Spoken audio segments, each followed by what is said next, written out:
Demand.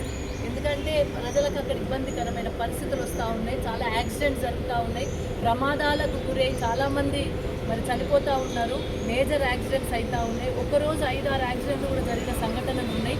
మరి దానికి సంబంధించి సెంట్రల్ గవర్నమెంట్, స్టేట్ గవర్నమెంట్కి ఎన్నో సందర్భాల రిప్రజెంటేషన్స్ ఇచ్చి దాదాపు చాలామంది కూడా మరి ఆ డిమాండ్, ఆ రోడ్ కావాలి, అక్కడ ఫ్లైఓవర్ కావాలని చెప్పి డిమాండ్ చేసినప్పటికీ కూడా మరి ఎవరు కూడా స్పందించని పరిస్థితి కనబడింది. మొన్న బీఆర్ఎస్ పార్టీ పరంగా అక్కడ వెళ్ళి ఆ ఏదైతే రోడ్ ఇబ్బందికరమైన పరిస్థితులు ఉన్న వై జంక్షన్ ఉందో ఆద్య హోటల్ దగ్గర అక్కడికి వెళ్ళి అక్కడ ఉన్న ప్రజలను, అక్కడికి వెళ్ళే ప్రయాణికులను, అక్కడ ప్రయాణించే రామాయణపేటకు సంబంధించిన కావచ్చు, చుట్టుపక్కల గ్రామాలకు సంబంధించిన నాయకులందరూ ప్రజలతో మాట్లాడడం జరిగింది. వారందరూ కూడా చాలా ఇబ్బందికరమైన పరిస్థితులు ఉన్నాయి. చివరకు బస్సు నడిపించే డ్రైవర్లు కూడా మాకు చాలా ప్రాబ్లం అవుతుందని చెప్పడం జరిగింది.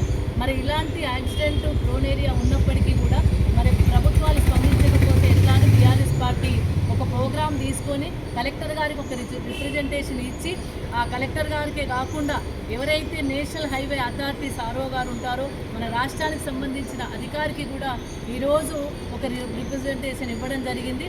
అంతేకాకుండా మేము డిమాండ్ చేసేది ఏంటంటే ఆ ఫ్లైఓవర్ కూడా అండర్ పాస్ కావాలంటే కోమట్పల్లికి వెళ్ళి మొదలై అక్కడ కేసీఆర్ కాలనీ వరకు కూడా ఆ ఫ్లైఓవర్ రావాలి. కింద అండర్ పాస్ కూడా అందరికి ఉపయోగపడే విధంగా ఉండాలి.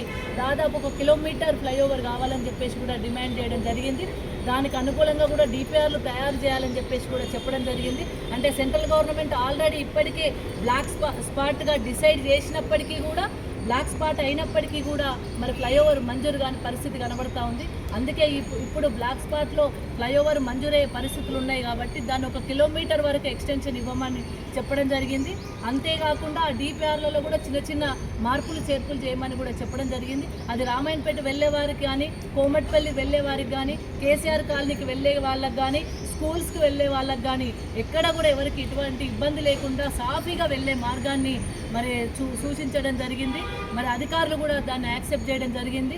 అంతేకాకుండా 2 నెలల్లో ఈ ఫ్లైఓవర్ను కూడా ప్రారంభిస్తామని కూడా మాట ఇవ్వడం జరిగింది. టెండర్ల ప్రాసెస్ కంప్లీట్ చేసి, బ్లాక్ స్పాట్లో డిపిఆర్లు తయారు చేసి, టెండర్ ప్రాసెస్ కంప్లీట్ చేసి వెంటనే 2 నెలల్లో ఈ పనులు కూడా ప్రారంభిస్తామని చెప్పేసి ఈరోజు హైయర్ అథారిటీస్ ఎవరైతే నేషనల్ హైవేకి ఉన్నారో వారు చెప్పడం జరిగింది. వారికి ధన్యవాదాలు. తప్పకుండా రామాయణపేటకు మరి అండర్ పాస్ రాబోతూ ఉంది. 2 నెలల్లో ఈ పని కూడా ప్రారంభం రాబోతూ ఉంది. ఇది డెఫినెట్గా బీఆర్ఎస్ పార్టీ తీసుకున్న చొరవ. అంతేకాకుండా బీఆర్ఎస్ పార్టీ ప్రజల పక్షాన్ని నిలుస్తుంది, ప్రజల కోసం ఉంటుంది, ప్రజా సమస్యల మీద స్పందిస్తుంది. గతంలో కేసీఆర్ గారు 10 సంవత్సరాలు ఉన్నప్పుడు కూడా మరి ప్రజా సమస్యలనే లేవనెత్తినాం, ప్రజా సమస్యలనే పరిష్కరించినాం. అదేవిధంగా ఇప్పుడు కూడా మరి అదేవిధంగా